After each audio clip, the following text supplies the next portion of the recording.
পবিত্র কোরআনে বলা হয়েছে মানুষ যা চেষ্টা করে তাই পায়, সূরা আন-নাজম। আবার অন্যদিকে হাদিসে এসেছে মানুষের ভাগ্য মায়ের গর্ভেই লিখে দেওয়া হয়। যদি সবকিছু আগে থেকেই তাকদীরে সুনির্দিষ্ট করা থাকে, তবে মানুষের চেষ্টা বা স্বাধীন ইচ্ছা এর প্রকৃত ভূমিকা কি? আমাদের চেষ্টা কি তাকদীরের কোনো পরিবর্তন করতে পারে, নাকি আমাদের চেষ্টা পূর্ব নির্ধারিত তাকদীরের অংশ? প্রিয় ভাইরা আমার, তাকদীর এমন একটা বিষয়, এটাকে শতভাগ পরিপূর্ণ বুঝে আসা বা বুঝে ফেলা এটা সম্ভব না। আল্লাহ রাব্বুল আলামিনের কিছু রহস্য আছে, কিছু সিক্রেট আছে, এগুলো কিয়ামত পর্যন্ত মানুষ পরিপূর্ণভাবে রপ্ত করে ফেলতে পারবে না। এটাই আল্লাহর অসীমত্বের দলিল যে সীমিত তাকে ধরে ফেলা, তার সিক্রেটস আবিষ্কার করে ফেলা এটা খুবই, কিন্তু যিনি অসীম তার সব কিছুকে মানুষ আবিষ্কার করতে পারবে না, সবকিছুর সিদ বা রহস্যকে মানুষ ভেদ করতে পারবে না। তাকদীর তার একটা। গায়েবের প্রতি ঈমানের যে পরীক্ষা আছে এর মধ্যে তাকদীর একটা, যে আল্লাহ রাব্বুল আলামিন যা আমার জন্য লিখে রেখেছেন, তাকদীরে বিশ্বাস করা ঈমানের 6টা মূলনীতির একটা। এই জন্য নবী সাল্লাল্লাহু আলাইহি ওয়াসাল্লাম প্রথম 5টার কথা একসাথে বলেছেন, আর 6ষ্ঠ নম্বর বা তাকদীরটা আলাদা করে বলেছেন। ওয়া আন তুমিনা বিল কদরি খাইরিহি ওয়া শাররিহি আলাদা করে বলেছেন, বাকি 5টা কথা একসাথে বলেছেন। আল্লাহর প্রতি, আখিরাতের প্রতি, ফেরেশতাদের প্রতি, আসমানি কিতাবগুলোর প্রতি, সবগুলো একসাথে বলেছেন, এবং শেষে আলাদা করে বলেছেন ওয়া আন তুমিনা বিল কদরি খাইরিহি ওয়া শাররিহি, বিশেষভাবে তাকদীরের প্রতি ঈমান।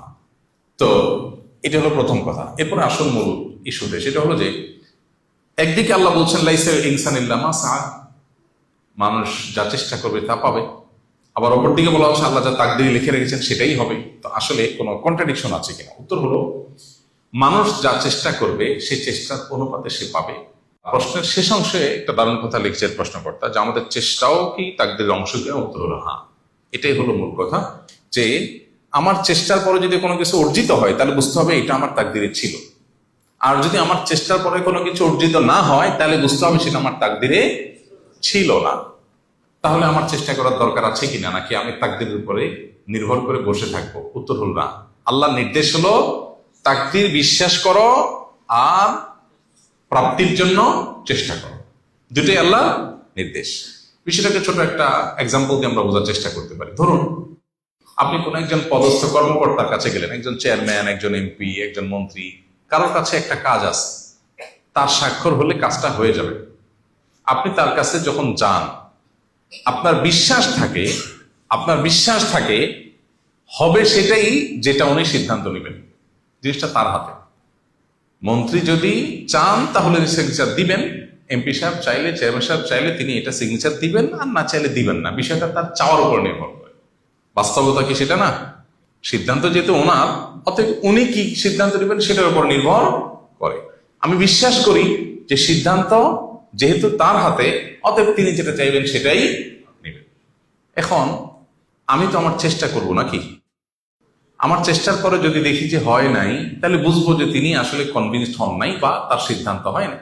আর যদি আমার চেষ্টার পরে হয়ে গেছে মনে হয়, তাহলে বুঝতে হবে যে তার সিদ্ধান্ত ছিল বা হয়েছে। তাহলে একটা হলো বিশ্বাস আর একটা হলো কর্ম। আমার বিশ্বাস হলো যে উনি যা চাইবেন তাই হবে, কিন্তু তাই বলে আমার কর্ম থেমে থাকবে না। আমি চেষ্টা করে যদি হয় তাহলে বুঝবো তিনি চেয়েছেন, আর যদি না হয় তাহলে বুঝবো তিনি চান নাই। তাকদীর বিষয়টা কাছাকাছি অনেকটা। আমি বিশ্বাস করব তাই হবে যা আল্লাহ লিখে রেখেছেন। এখন তাই বলে আমি বসে থাকবো না। আমি তো জানি না আল্লাহ কি রেখেছেন। আমি জানলে না হয় সেটার উপর ভরসা করতাম। যেহেতু আমি জানি না আল্লাহ কি লিখে রেখেছেন, সো আমাকে চেষ্টা করতে হবে। চেষ্টা করে যদি আমি নাও পাই, ভালো কাজ যদি হয়, সেই চেষ্টার কারণে আমি আল্লাহর কাছে আলাদা রিওয়ার্ড পাবো। যা চাইছি তা না পাইলেও সওয়াব ঠিকই পাবো। এই জন্য ঈমানদার চেষ্টা করে যাবে। কোরআনে কারিমে এক জায়গায় না, বেশ অনেক জায়গায় আল্লাহ তাআলা এই কথা বলেছেন, ওয়া লাইসাল ইনসানু ইল্লা মা সাআ। এই জন্য বান্দা তার সাধ্য অনুযায়ী চেষ্টা করবে, আর তাকদীরটা বিশ্বাসে রাখবে, আর কর্মের সময় সে পরিশ্রম ঠিকই তাকে করতে হবে। জীবনে অনেক নামাজ কাজা করেছি, নামাজের জন্য এখন কি করব যাতে সব কাজাগুলো আদায় হয়ে যায়? যত নামাজ কাজা হয়েছে এই নামাজগুলো আদায় করতে হবে কিনা? একদল উলামা ইকরাম বলেন যে না, আদায় করতে হবে না। মূলত সমস্ত ফিকহ কিতাবগুলোতে বাবু কাযাইল ফাওয়াইদ, সব মাযহাবের প্রায় ফিকহ কিতাবগুলোতে এই অধ্যায় আছে, ছুটে যাওয়া নামাজ আদায় করার অধ্যায়। তাহলে বোঝা গেল ছুটে যাওয়া নামাজ আদায় করতে হবে। যে নামাজগুলো ছুটে গেছে এই নামাজগুলো কি পরিমাণ ছুটেছে, কতগুলো ছুটেছে কাউন্ট করে আদায় করবেন। প্রত্যেকটাকে জীবনের প্রথম নামাজ নিয়ত করে করবেন। জীবনের প্রথম ফজর আদায় করলাম 2 রাকাত, এর পরেরটা আবার প্রথম হবে, কারণ পরেরটা শেষ হয়ে গেল যখন, এর পরেরটা এসে প্রথম হলো। এখন এভাবে নিয়ত করে করে প্রত্যেক নামাজ প্রায় শেষ করবেন। ধরুন আনুমানিক 500 ওয়াক্ত নামাজ কাজা হয়েছে, আপনি ক্যালকুলেশন করে বের করবেন, 500 ওয়াক্ত পড়ে শেষ করবেন। চেষ্টা করতে করতে যদি মৃত্যু হয়ে যান, তাও তো আপনি চেষ্টা করতে করতে মৃত্যু হলো। আশা করা যায় আল্লাহ তাআলা মাফ করবেন।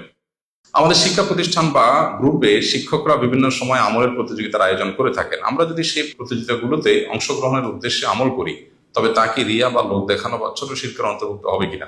একজন শিক্ষার্থীর নিয়ত আমলের সঠিক অবস্থান এখানে কেমন হওয়া উচিত? আল্লাহ রাব্বুল আলামিন আমাদেরকে বলেছেন ফাস্তাবিকুল খায়রাত।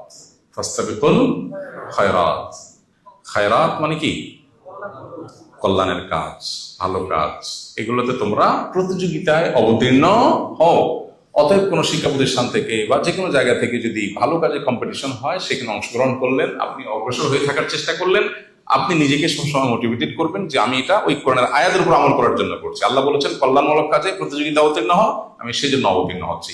প্রতিযোগিতায় অবতীর্ণ হওয়াটাই একটা ইবাদত।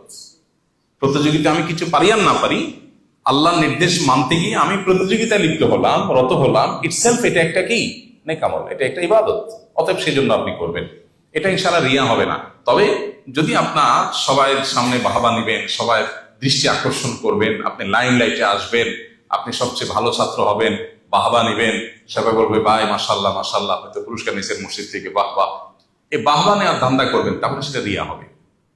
এই জন্য নিয়তটাকে খালেজ করতে হবে এবং ইসলাহ করতে হবে, সংশোধন করতে হবে, যে আমার নিয়তের মধ্যে ভেজাল যেন না আসে। বাস, এরপরেও যদি ভেজাল আসার আশঙ্কা তৈরি হয়, তারপর কাজ থামাবেন না, কাজ চালায় যাবেন এবং নিয়তকে সংশোধন করার জন্য সংগ্রাম চালাবো নিজের সাথে।